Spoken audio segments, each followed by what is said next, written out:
6 Venezuelan warships closed on a U.S. carrier in the Caribbean, and it escalated fast. At 2:18 p.m. local time, the Southern Caribbean looked calm. The sea was flat. Visibility was clear. In the center of that calm, the aircraft carrier USS George Washington moved on a steady course through international waters. No drills, no flight ops, just routine presence. Below the flight deck, that calm vanished. A radar technician leaned closer to the screen. New surface contacts appeared almost at the same moment. Not one, not two, 6. They were spread wide, coming from different directions, closing in at a measured speed. Range dropped under 5 nautical miles. None of the ships broadcast civilian ID. No replies came back on open radio. This was not random traffic. The movement was deliberate. The geometry told the story. Instead of backing away, the Venezuelan ships angled toward the carrier's projected path. Bearings tightened, distances shrank. The closest approach was recalculated again and again. Each update showed the same result. They were coming closer. Inside the ship, procedures kicked in. Tracks were tagged. Sensors watched quietly. The carrier held course and speed. No sudden moves, no warning shots. Because in moments like this, every action sends a message.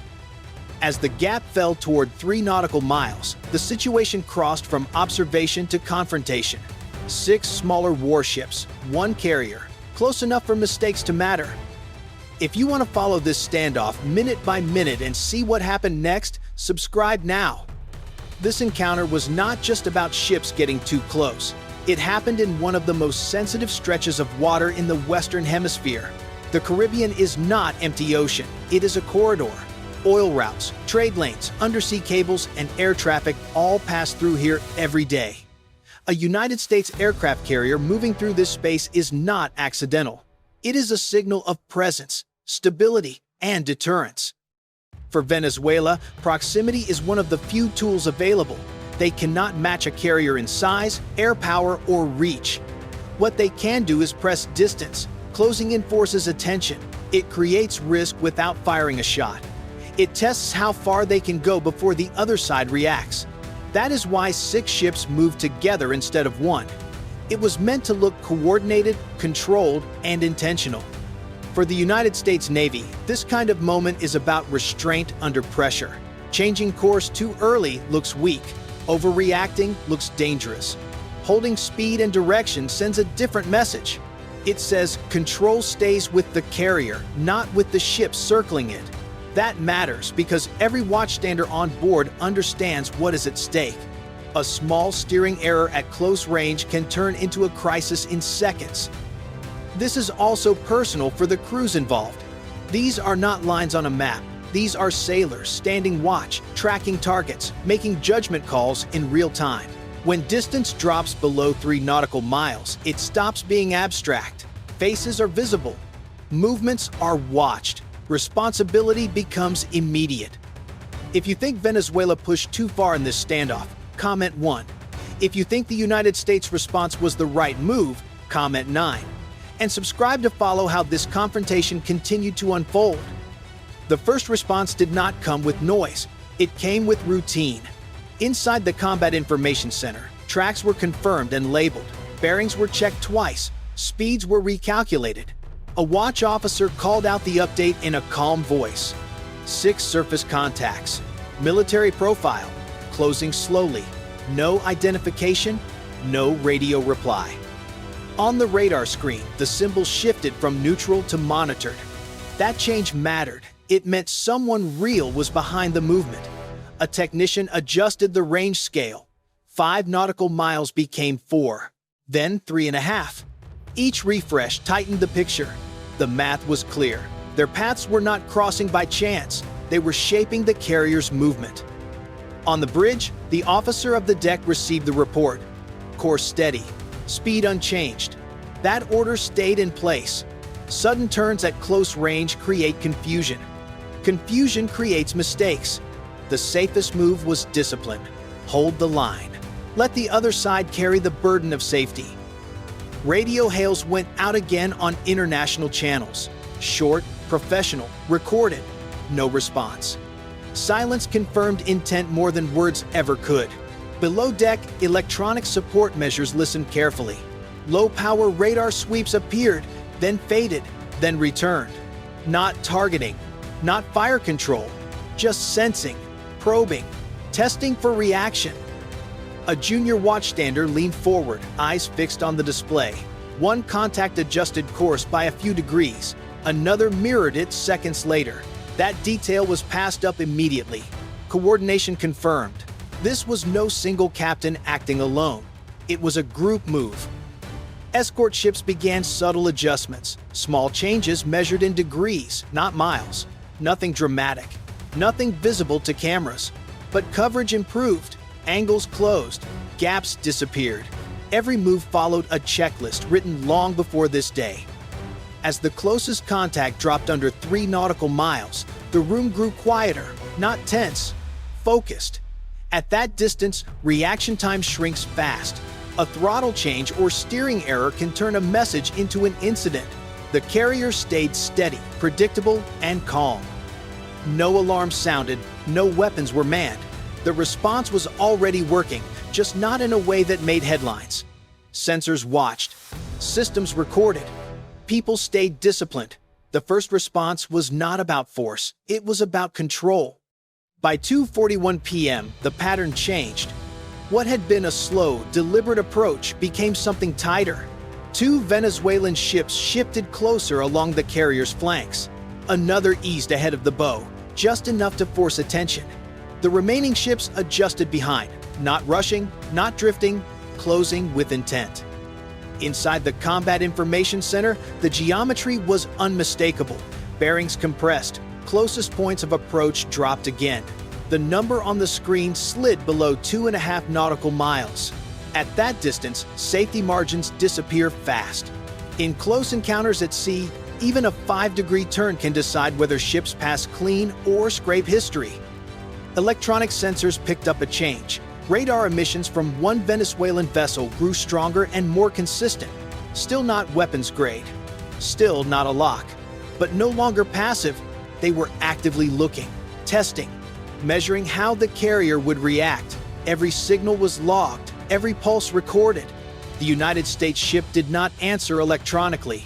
Silence, in this case, was control. On deck, nothing looked dramatic. No jets moved, no alarms sounded. That calm was intentional. Sudden actions create pressure on both sides. Pressure invites mistakes. The carrier held speed, held course. Predictability forced responsibility onto the ships moving closer. Escort vessels adjusted again. Barely visible changes. A degree here, a fraction of speed there. Protective arcs tightened without anyone outside noticing. This was escalation without spectacle. Systems working quietly. Crews doing exactly what they were trained to do. At 2:46 p.m., one Venezuelan ship crossed inside 2 nautical miles. That crossed an invisible professional line. Not a legal one, but one every sailor understands. At this range, human error becomes the greatest threat. A misread wake, a late throttle change, a delayed order. Any of it could trigger something no one intended. Radio calls went out again. Clear, calm, recorded. You are approaching at an unsafe distance. State your intentions. The channel stayed silent. The ocean itself seemed quiet. No sound but engines and water sliding past steel hulls. This was no longer just maneuvering.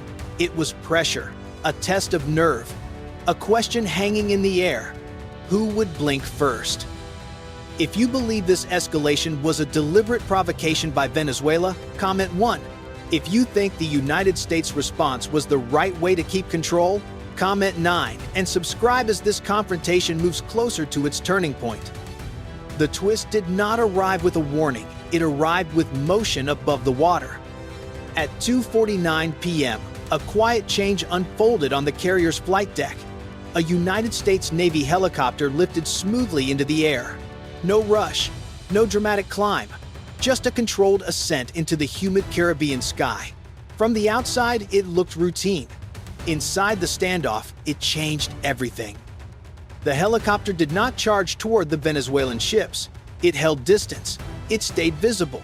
Its role was simple and powerful. See clearly. Record everything. Remove doubt. High-resolution optics focused on hull numbers, bridge windows, deck activity. Infrared sensors traced engine heat and speed changes. Every second was time-stamped. Every angle was saved. For the first time, the pressure shifted direction. Proximity had favored the ships on the surface. Clarity now favored the carrier. The encounter moved from guesswork to evidence, from maneuvering to accountability. Below, the Venezuelan formation hesitated. One ship eased outward by a few degrees. Another reduced speed slightly, its wake flattening. These were small changes, almost invisible, but experienced watchstanders caught them immediately. Maintaining a tight ring is hard. Doing it while being watched from above is harder. The helicopter kept its orbit steady, never crossing unsafe distance, never provoking. That restraint mattered. It sent a quiet message. Everything here is being seen. Nothing will be misunderstood later. Inside the Combat Information Center, the picture sharpened, tracks stabilized, patterns became clear. The carrier did not need to move. It did not need to speak louder. The twist was not force. It was exposure. At 2:53 p.m., another Venezuelan ship drifted outward, breaking the symmetry of the ring. The formation was no longer closing. It was holding, unsure. The pressure had peaked. If you think this helicopter move changed the balance of the standoff, comment 9. If you think Venezuela should have pressed closer instead, comment 1 and subscribe as this moment pushes the encounter toward its climax. By 2:56 p.m., the standoff reached its most fragile point. The helicopter held a steady orbit overhead while the ships below continued to move just enough to matter. The Venezuelan vessels were no longer tightening the ring, but they were not pulling away either. They hovered in the narrow space between commitment and retreat.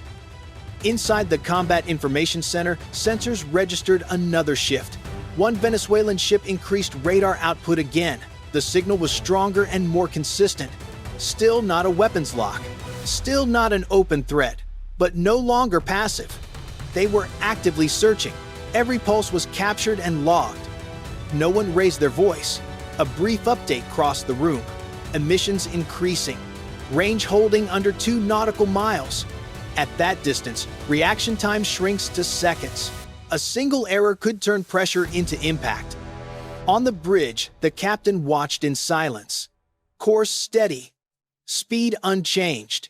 That choice mattered more than words. Predictability denied excuses. If anything went wrong now, responsibility would be clear. Escort ships adjusted again, barely noticeable shifts to close protective gaps. No sudden turns, no aggressive moves. Systems were not shouting, they were waiting. The helicopter made a slow pass along the edge of the formation. Not close enough to threaten, close enough to see faces on deck, hands on railings, heads tilted upward. The scale of the carrier was impossible to ignore. For several long seconds, nothing changed. No radio calls, no sharp maneuvers. Only engines, water, and systems holding steady. This was the peak, defined not by action, but by restraint. At 2:59 p.m., the balance tipped. One Venezuelan ship reduced speed. Another drifted outward by a few degrees. The ring loosened. Not a retreat, but the moment of maximum risk had passed. The climax ended quietly. No shots fired. No orders shouted. Control held firm as pressure ran out of room. By 3:05 p.m., the Caribbean began to look calm again. The Venezuelan ships were no longer moving as a group. Distances widened. Bearings stabilized. What had been a coordinated pressure move faded into separate vessels operating independently. No announcement marked the change. At sea, that silence was intentional. On board the carrier, there was no visible reaction. Course stayed the same. Speed remained steady. From the outside, it looked routine again. Below deck, it was not. Inside the Combat Information Center, radar tracks were closed out, timestamps verified, and helicopter footage synced with electronic logs. Every maneuver and every emission was placed into a clear record. The result was simple. The carrier strike group kept full freedom of movement. No change in mission, no delay. The pressure tactic failed without a shot fired. Venezuela tested proximity as leverage. The United States answered with discipline and control. Encounters like this rarely make headlines in real time, but they shape what happens next. They define limits without crossing them, and they leave behind a lesson that will be remembered long after the sea returns to normal.